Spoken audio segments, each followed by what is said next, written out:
Alright, in this video we're checking out the Radiolink T8S Transmitter. This is a Xbox style controller. This one comes in mode 2. I think mode 1 is also available. Very small, compact. Actually has real gimbals. So unlike some of the other ones that I've reviewed previously, the gimbals kind of were not very good. These are actually pretty decent, and they're adjustable in height. You got this is an 8-channel radio, so you have 4 auxiliary channels here, 3 position switch here on the shoulder, and then you have a momentary button here and a dial on this side. You can plug this in via micro USB to charge it, and also to configure it via a PC app or a phone app. The phone app only works for Android, and you plug that into your phone and download an app, and you can reverse channels and do all kinds of radio changes if you need to. For example, adjust the order of the channels, for example, all that kind of stuff. This is advertised as an S-Bus and PPM radio through the receiver that's included. It's this one here, the R8FM. Also, there's another receiver, the R8EM, I believe, a little bit bigger. So I opted to get this one here.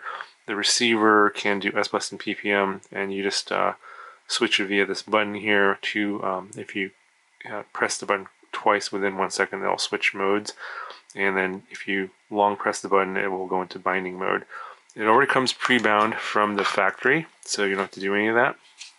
And it does output S-Bus automatically, that's the default. So it will work with most flight controllers that will receive S-Bus, so like most FreeSky receivers. Now the protocol that they are advertising was FHSS for this radio. This is the main reason why I agreed to review this. However, I could not get this to bind with any of my other FHSS receivers that I have.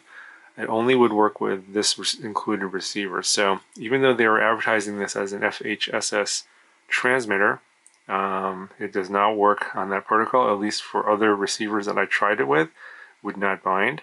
So if you're thinking you might get this and be able to bind with other existing FHSS receivers, currently, at least on the firmware this is on, it does not seem to do that, even though they're advertising that. So really, basically the bottom line is, while it's a good receiver, it has decent range, although this particular receiver doesn't output any RSSI information whatsoever. They're advertising 2 kilometers of range. I didn't test that, and without RSSI, I don't feel confident going that far anyway. And for a $50 price point, you're not really looking to do long range with this anyway. This is more like a park flyer type of radio.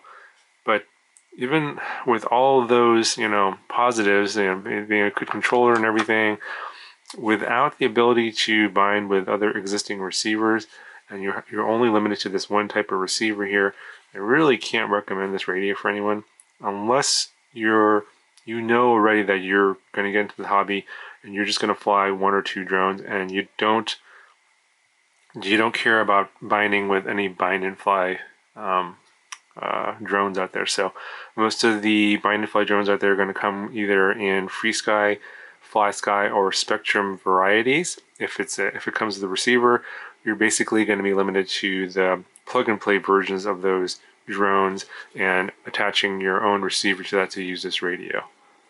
So if you already know that you're going to be in that type of situation where you're just not going to have a lot of drones and you're just going to have a few receivers and you can just move them from drone to drone, then this radio would be fine for that. I mean, it works totally fine as something that would fly even micros.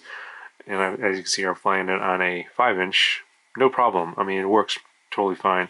It's just that, if you're looking to bind with other types of receivers, FreeSky, for example, is a really popular one, or other FHSS receivers, then this one won't work with that. So just keep that in mind.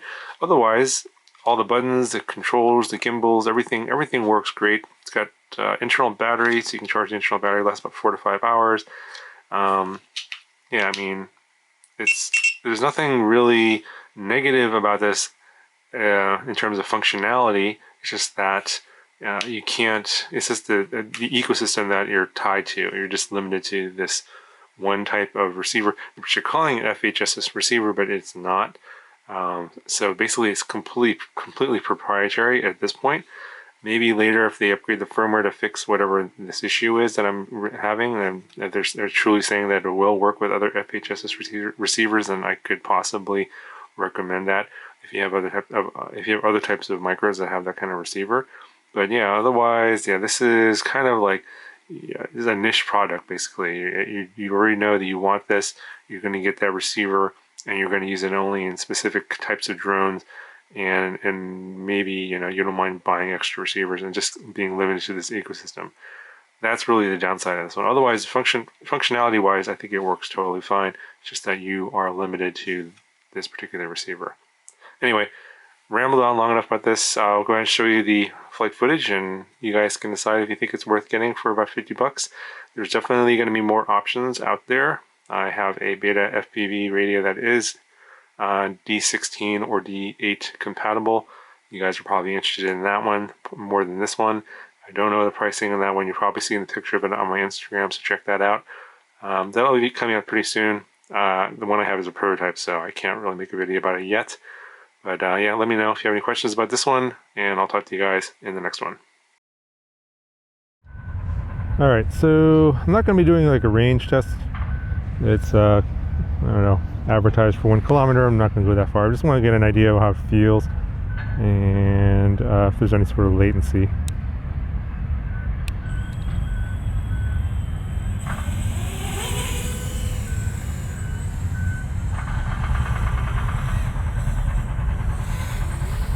And I normally wouldn't fly something this big, but I couldn't find anything that I could stick this receiver in without depinning it. And there's no RSSI readout, unfortunately, on this receiver, so I can only go on how it feels if I feel like there's any lockups. And I can report that this seems totally fine so far. I'm not going to go too high in case I fail safe, but it feels totally fine. This is probably one of the better gimbal setups for one of these sort of Game Boy or Xbox style controllers that I've seen out there.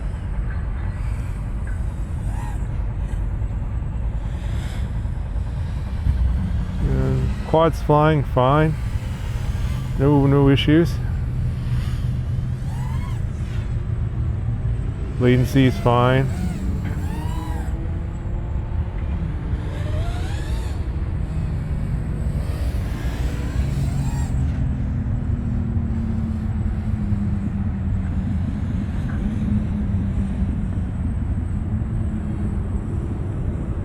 I have no issues with control. It feels totally normal to me.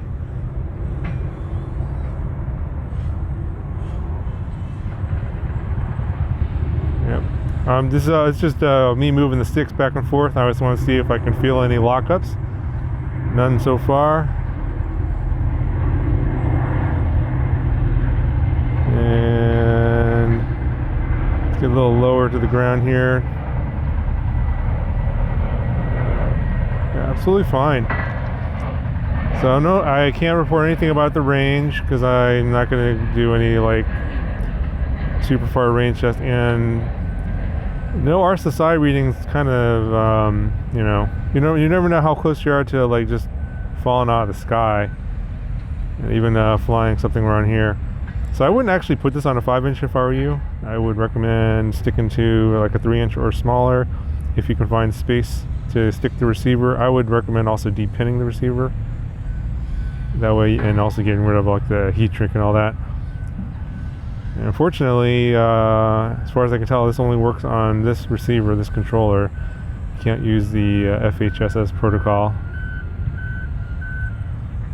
although it was advertised. Kind of sucks. Really low to the ground here. Getting a lot of video breakup from those trees. Anyway, seems fine as a controller if you're looking to use this as a park flyer. Smaller craft, not too far away. I think you should be okay with this one. I just wouldn't put it on a 5-inch like I did here. Just don't do what I did. Feels totally fine.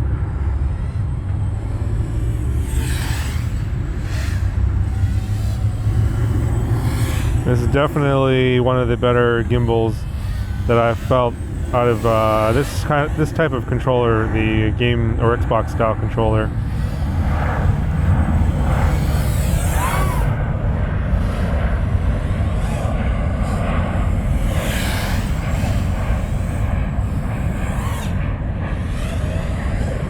Yeah, no issues.